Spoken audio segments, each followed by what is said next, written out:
Hello everyone, welcome to Jio for you classes. आशा करता हूँ आप सभी लोग काफ़ी अच्छे होंगे। आज हम लोग मिल रहे हैं अपने नए वीडियो और नए टॉपिक के साथ।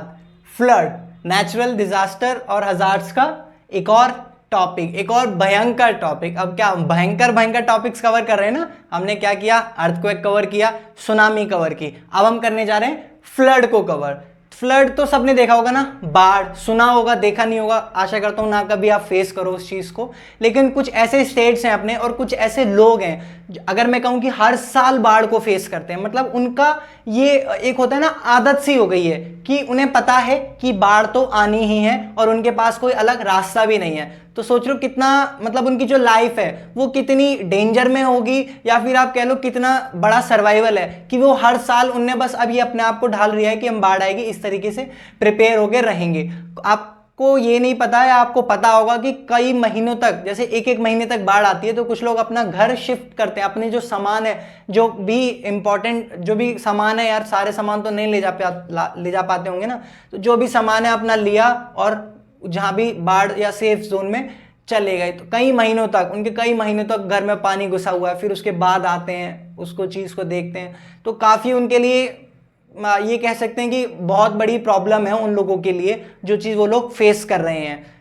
इसी तरीके से आज हम उसी टॉपिक को कवर करने जा रहे हैं। ये देखेंगे कि कौन से जो स्टेट्स हैं वो हर साल बाढ़ से, क्या कह सकते हो, पीड़ित रहते हैं। बाढ़ से हर साल बाढ़ को फेस करते हैं। सबसे पहले समझते हैं हम बाढ़। बाढ़ क्या होती है? जब भी जो रिवर है, नॉर्मल पानी, उसका फ्लो ऑफ वाटर है, नॉर्मल होता है, लेकिन वो जो फ्लो ऑफ वाटर है वो किसी कारणवश तेज हो जाए या फिर बढ़ जाए, उसको हम कहेंगे वो बाढ़ का रूप ले लेती है। अब वो क्यों बढ़ता है, उसके कॉजेस को जानते हैं। उसके कॉजेस दो टाइप्स के हैं, या तो नेचुरल कॉज होगा या फिर ह्यूमन एक्टिविटीज होगी। ह्यूमन तो हर जगह होंगे, मैंने कहा ना, हर नेचुरल, जितनी भी नेचुरल हजार्ड्स या डिजास्टर्स हैं, one of the major role play करेगा human.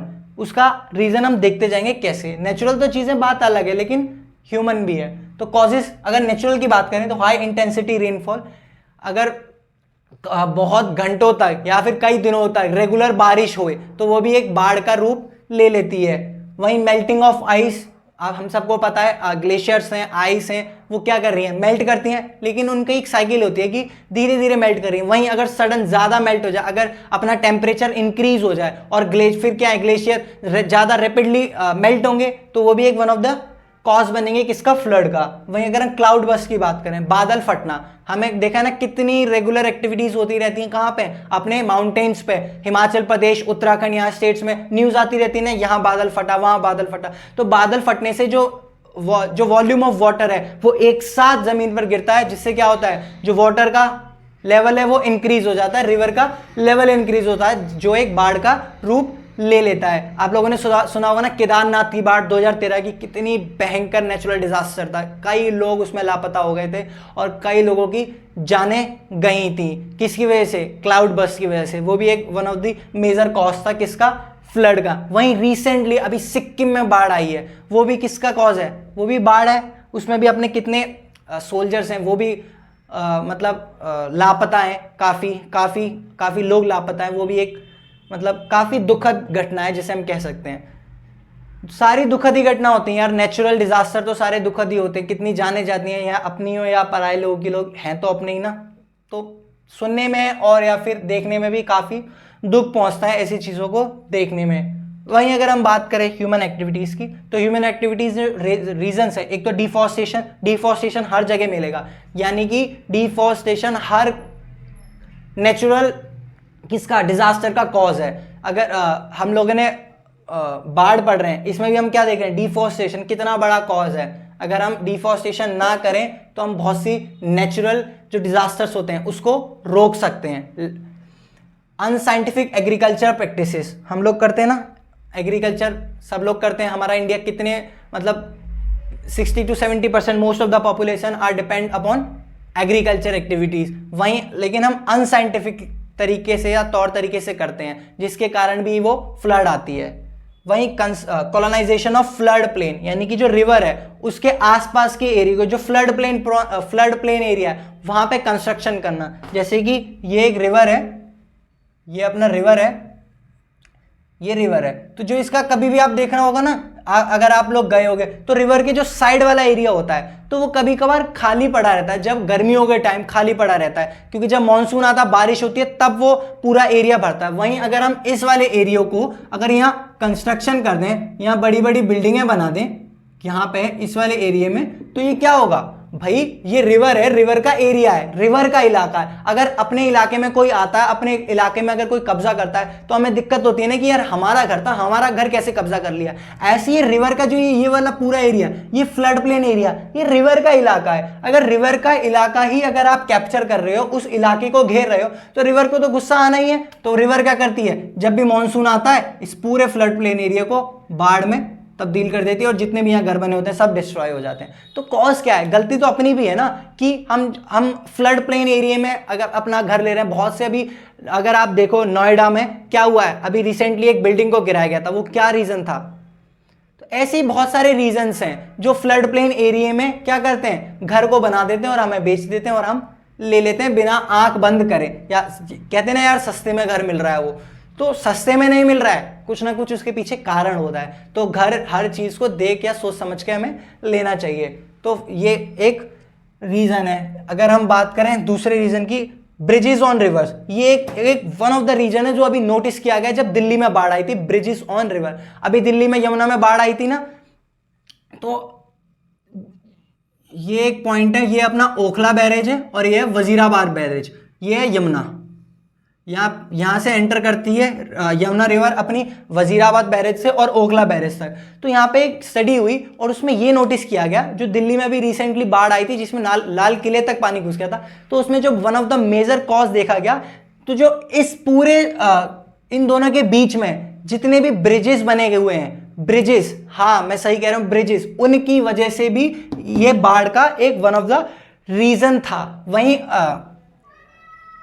Colonisation of flood plain, ये भी एक रीजन था कि यमुना के जो अपने जो फ्लड प्लेन एरिया उस तट पे भी बहुत से कॉलोनाइजेशन हुए, वो भी एक रीजन था। लेकिन ब्रिजेस कैसे हुए मैं समझाता हूं। ये रिवर है, यहाँ पे हमारा क्या बन गया, ब्रिज, यहाँ पे हमारा बन गया ब्रिज। तो जो रिवर है, ये फ्लो ऑफ वाटर है, ये क्या हो गया, यहाँ से डिस्ट्रीब्यूट होगा, यहाँ से क्या, ये सही से नहीं बना, सही से बना तो मैं, ये अपनी एक रिवर का, ये अपनी रिवर है, यहाँ हमने बनाया ब्रिज, यहाँ हमने बनाया ब्रिज, ये क्या है, ये ब्रिज है, इस पे चल रही है गाड़ी अपनी, कौन सी, मर्सिडीज BMW, इससे नीचे तो बात ही नहीं करते हम, है ना। तो ये अपनी चल रही है गाड़ी, ये अपना ब्रिज। तो इसकी वजह से क्या होगा, ये अपना फ्लो ऑफ वाटर है, यहां से क्या डाइवर्ज हो जाएगा ना, यहां से क्या होगा, डाइवर्ज हो जाएगा ना। तो ये डाइवर्ज होते होते कहां पहुंचेगा, इस एरिया में, ये डाइवर्ज होते होते कहां पहुंचेगा, इस एरिया में। क्यों, इसका जो हमने ये अपना जो रोड है, इसकी एक तरीके से रोड ही तो है, ये डिस्टर्ब करी है इन ब्रिजेस को कंस्ट्रक्ट करके।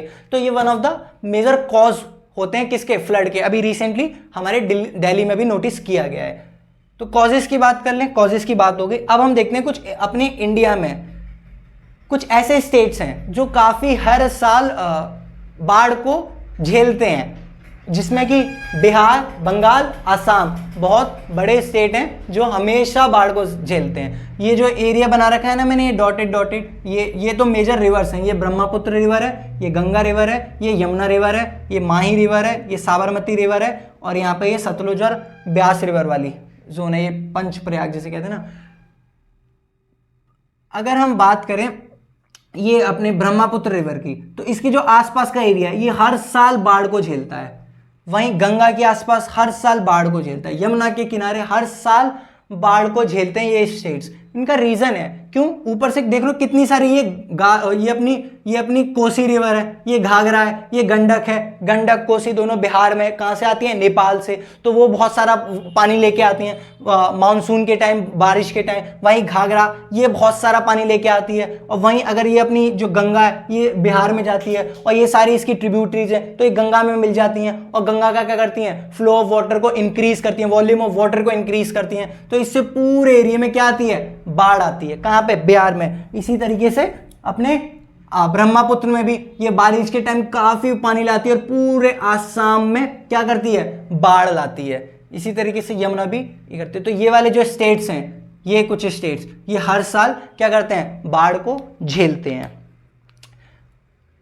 तो ये तो आप लोगों को समझ आ गया होगा ना कि फ्लड क्या है, कॉजेस क्या है और कौन से स्टेट्स हैं जो काफ़ी हर साल फ्लड को फेस करते हैं। अब हम जल्दी से कॉन्सिक्वेंसेस और इसके कुछ मेजर कंट्रोल्स हैं जो हमने कोशिश करी है बाढ़ को रोकने के लिए, उसको पढ़ लेते हैं। तो ये अपने कुछ स्टेप्स हैं जिससे हम फ्लड को कंट्रोल कर सकते हैं। कौन से? Construction of flood protection embankments in the flood prone areas, construction of dams and reservoirs, afforestation, canals. तो ये कैसे कंट्रोल कर सकते हैं हमारे फ्लड को? तो जैसे अगर मैं इसकी construction of dams and reservoir की बात करूं तो हमने देखा है कितने कितने डैम्स होते हैं। जैसे अगर ये माउंटेन्स है, यहाँ से रिवर ओरिजिनेट, तो यहाँ हम एक रिजर्वॉयर या डैम बना देते हैं। इससे क्या होता है, यहाँ पे हम पानी को स्टोर कर लेते हैं और जितना चाहे उतना हम आगे छोड़ सकते हैं। अगर मान लो यहाँ पे पानी वॉल्यूम ऑफ वाटर ज़्यादा है तो हम इसको यहाँ स्टोर कर लेंगे और यहाँ पे इसको हम बाढ़ को कंट्रोल कर सकते हैं। वहीं हम एफॉरेस्टेशन की बात करें, देखा है ना हमने कितना बड़ा रीज़न है, कितना बड़ा कॉज है बाढ़ आने का, क्या? डिफॉरेस्टेशन। वहीं अगर हम जितना ज़्यादा हम पेड़ों को लगाएंगे उससे भी हम बाढ़ को कंट्रोल कर सकते हैं। वहीं अगर हम कैनाल्स की बात करें तो अगर मान लो ये एक रिवर है, इसका पानी बहुत ज़्यादा बढ़ गया है, वहीं अगर हम यहाँ एक कैनाल बना दें, ये कैनाल बना दें, तो क्या होगा, हम पानी को डाइवर्ज कर सकते हैं ना इस रूट पे। अगर हम ज़्यादा तो इस रूट पे पानी को भेज सकते हैं, आधा इस रूट पे पानी को भेज सकते हैं। तो पानी की क्या, जो पानी इतना बाढ़ है उसकी जो कैपेसिटी तो कम होगी ना, कुछ इधर चला जाएगा कुछ इधर चला जाएगा, इससे कि हम बाढ़ को कंट्रोल कर सकते हैं। तो आई होप ये वाला टॉपिक आप लोगों को अच्छे से समझ आ गया होगा। अगर नहीं आया हो तो प्लीज़ मुझे कमेंट करके ज़रूर बताओ कि क्या नहीं समझ आया। मैं दोबारा बनाने की कोशिश ज़रूर करूँगा और आपको अच्छे से समझाने की कोशिश करूँगा। मिलते हैं तब तक के लिए किसी नेक्स्ट वीडियो में नेक्स्ट टॉपिक के साथ। तब तक के लिए थैंक यू so much।